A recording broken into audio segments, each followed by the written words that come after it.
semuanya, perkenalkan nama saya Joser Audelia Bunister dan hari ini saya akan mempresentasikan tentang resensi buku yang sudah saya baca, yaitu buku dengan judul The Great Influencer, Seni Komunikasi Efektif yang mengubah Anda menjadi pribadi yang lebih berpengaruh.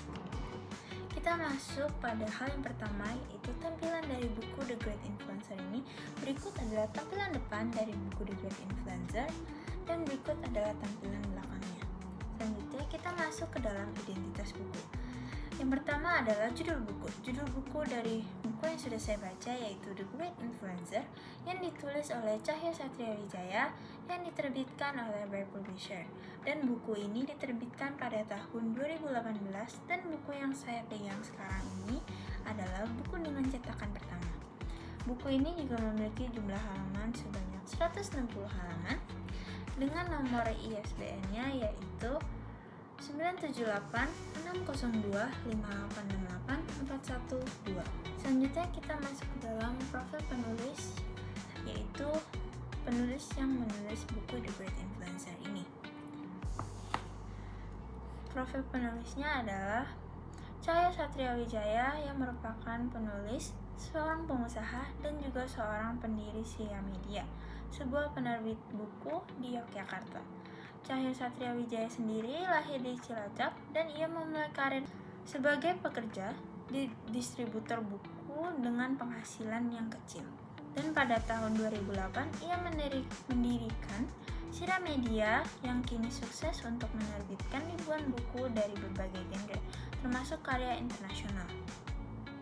Cahyo juga aktif menulis buku pengembangan diri seperti The Great Influencer, buku yang saya pegang sekarang, dan juga ada buku lain seperti Inspirasi Tanpa Mengurui, dan lain-lainnya.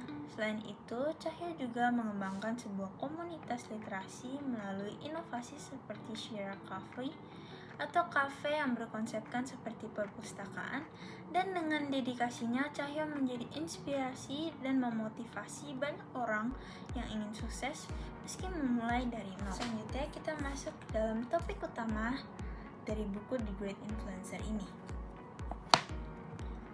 Topik utama dalam buku ini yaitu membahas kita sebagai makhluk hidup atau manusia yang merupakan makhluk sosial yang ditekankan dalam buku ini bahwa kita sebagai makhluk hidup sosial tidak dapat hidup sendirian, dan dalam mencapai sebuah kesuksesan kita memerlukan bantuan dari orang lain. Selain itu, kita juga harus menjalankan atau melakukan interaksi dengan orang lain, dan itu merupakan hal yang sangat penting. Oleh karena itu, diperlukan sebuah tindakan nyata untuk berinteraksi atau membangun sebuah hubungan yang positif dengan makhluk sosial lainnya. Selanjutnya kita masuk ke dalam ringkasan buku ini, yang dimana buku ini dibagi menjadi 3 bagian, dan yang saya akan membahas bagian pertama terlebih dahulu. Dan pada bagian pertama ini yaitu mengenal tipe kepribadian manusia. Di dalam buku ini pada bagian pertama kita diajarkan bagaimana cara kita untuk mengambil atau mengenal tipe kepribadian manusia. Dan dalam buku ini dibahas ada 4 kepribadian manusia. Dan yang pertama adalah sanguinis atau yang memiliki arti kepribadian manusia yang ramah, emosional, jenaka, namun cenderung pelupa dan tidak teratur. Selanjutnya ada melankolis atau yang memiliki arti kepribadian manusia yaitu analitis, perfeksionis, tetapi bisa menjadi terlalu kritis dan mudah murung.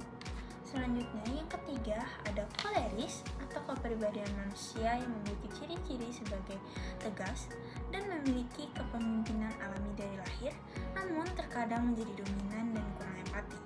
Selanjutnya, kepribadian manusia yang terakhir adalah pragmatis atau kepribadian manusia yang lebih tenang, pendamai, tetapi cenderung pasif dan sulit untuk mengambil sebuah keputusan. Pada bagian kedua, dibahas bahwa bagaimana cara kita untuk mengambil seni mengaruhi orang lain.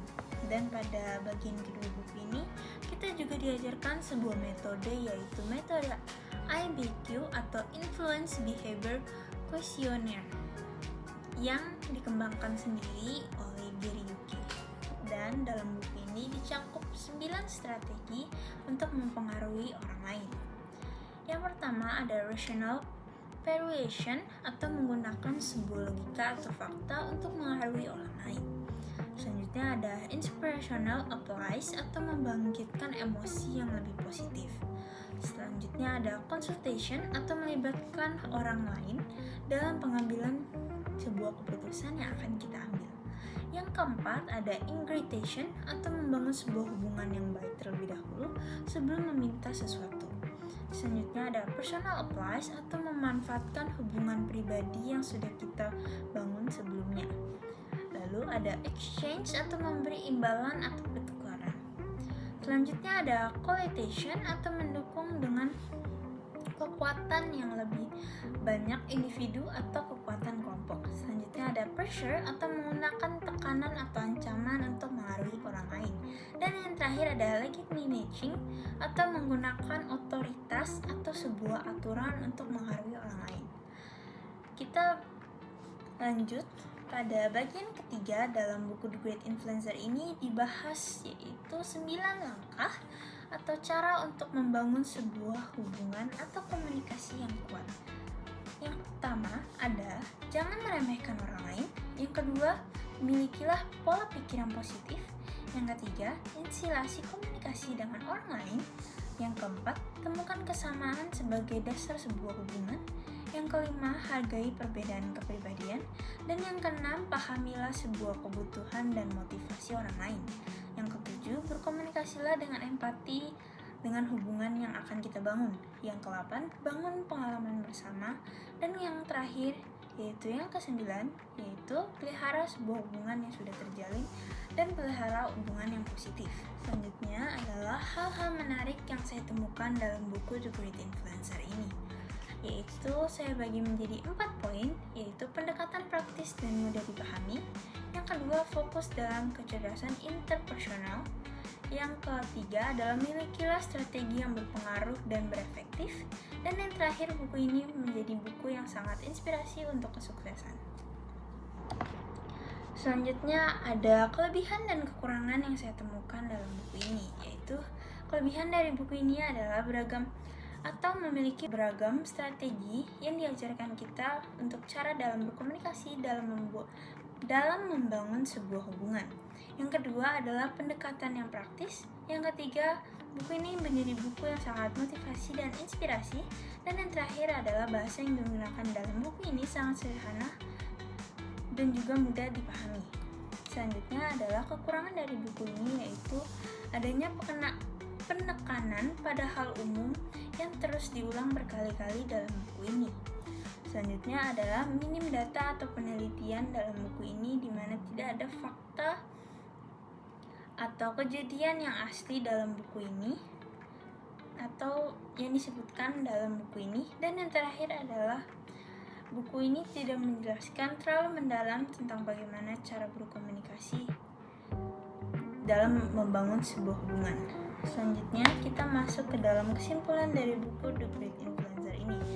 Buku ini sangat cocok bagi pemula yang ingin memahami dasar-dasar pembangunan pengaruh dan keterampilan dalam berkomunikasi, karena buku ini memiliki bahasa yang sangat mudah dimengerti. Sekian presentasi dari saya. Mohon maaf jika ada salah kata. Saya pamit undur. Terima kasih.